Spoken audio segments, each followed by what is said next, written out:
안녕하세요. Junun Donamda. Nandito ako para ikwento ang Big Bang story namin. Pero, mag-hi muna ka sa bebes ko. Bebes namin! Nyong! Sarangi! Poo! Yun nga. And dito, nagsimula ang Big Bangs nung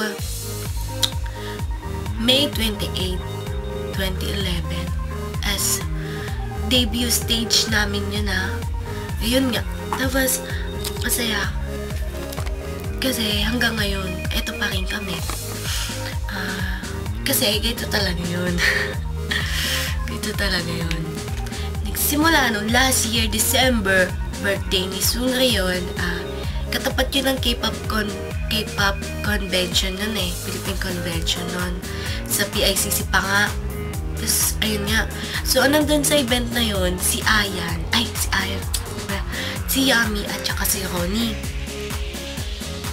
Eh, di yun nga. Tapos, pero kilala ko na talaga nun si Ronnie. Pero hindi kami ganun ka-close. Si Yami naman, first time ko lang siya kakakilala sa kanya nun. Tapos yun nga, kulit-kulit niya, kung talaga. Tapos, natutuwa ako sa kanya kasi nagpapakitang gilas na sa akin nun pa. Naturuan niya pang sayaw ng la la la la la la la la la la la la. Yun. Yun nga. Tapos, masaya kasi nung palabas na kami, sabi niya, tara po tayo cover group, ganyan-ganyan. Kasi hindi ko na ma-expected na magkakatotoo pala, diba? Ayun, oo lang ako kasi akala ko hindi talaga seryoso. Ayun nga, ang saya. Tapos one time, nag-text sila sa akin, nag-text si Yami. Sabi niya, huy po tayo ng cover group.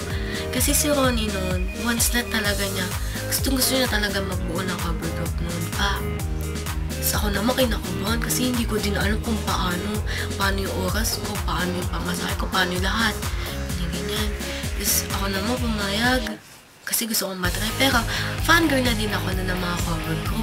Tapos, fangirl pa nga ako na ng Hot Minute Kasi sila una-una ko nakita cover group. Hindi pa 21, hindi pa Big Bang, wala pa.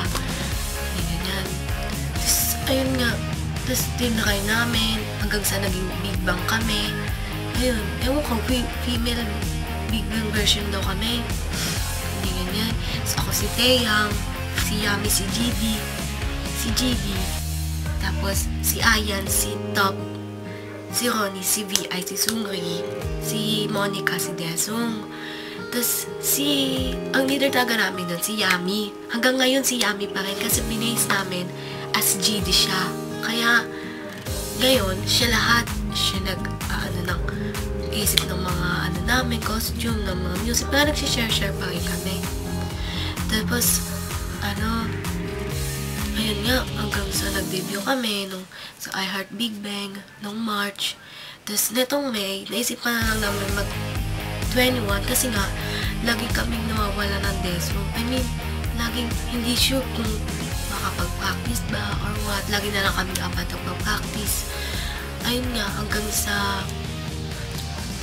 napag-isipan na lang namin na mag-21 na lang kami. Total, apat naman kami lagi magkakasama. Ayun, naisipan namin na maging 21.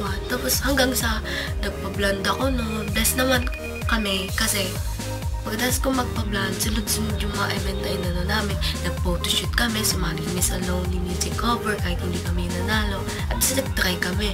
Tapos, yun nga, nag-debut kami nung May 28, 2011 sa K-pop Dance Pinoy. Kinabukasan, The Party Royals 21 Dance Contest. Third place kami. Yun, ang saya kasi unexpected, syempre, diba? Tears of Joy pa nga ako nun Ayun. Tapos, nanalo kami VIP ticket, malapit sa stage, malamang. Tapos, ayun nga. Tapos, nung 29, anyong Tepak, 29,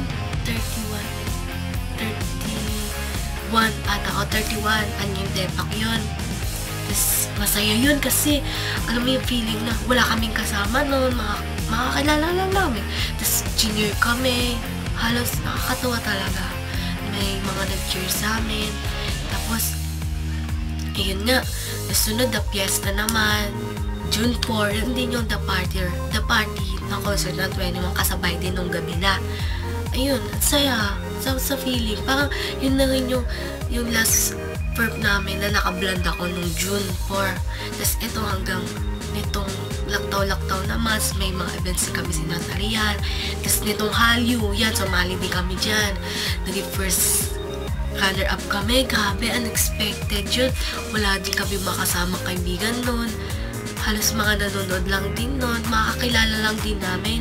Tapos kinakabahan kami kasi walang mag-cheer sa amin. Pero grabe, paglabas namin, as in, halos lahat ng nanonood nagpa-pageant sa amin. Ang saya, ang sarap sa feeling. Tapos, ayun, perfect yung sayaw namin na yun, walang mali.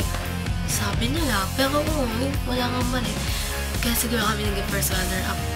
Ayun, ang saya-saya, ang sakap sa feeling. Alam mo yung feeling na kahit hindi na nila tanongin sa'yo kung sino ginagaya mo, nare-recognize ka nila ng mga tao. Ang saya kahit hindi. Basta, ang sakap sa feeling na hindi ko expected na ganito pala yung makakating ko. I mean, kahit sa K-pop world, nakikilala kami, nakikilala ako. Pangarap ko kaya yun makilala. One day, gusto ko talagang mag-perform sa harap ng madaming tao on stage. Ibang feeling kasi pag nasa stage ka na eh. Alam mo yun? Basta, iba talaga. Ang sarap. Ayun nga. Basta. Tapos nitong my first live performance sama kami, ugly. Nag-ugly kami no Asian Expo. Medyo magulo lang kasi fail sa mic. Pero ayos lang din naman. At least, naulit kami. Nag-perform ulit kami. Ayun, bumawi naman. Kahit pa paano. At least nakapag-live, diba? Tapos, ito naman sa DC-DC, nakapag-perform kami kahit medyo hassle sa schedule, medyo pressure. At least, napakita namin na nag-perform kami ng maayos. Ayun lang masasabi ko.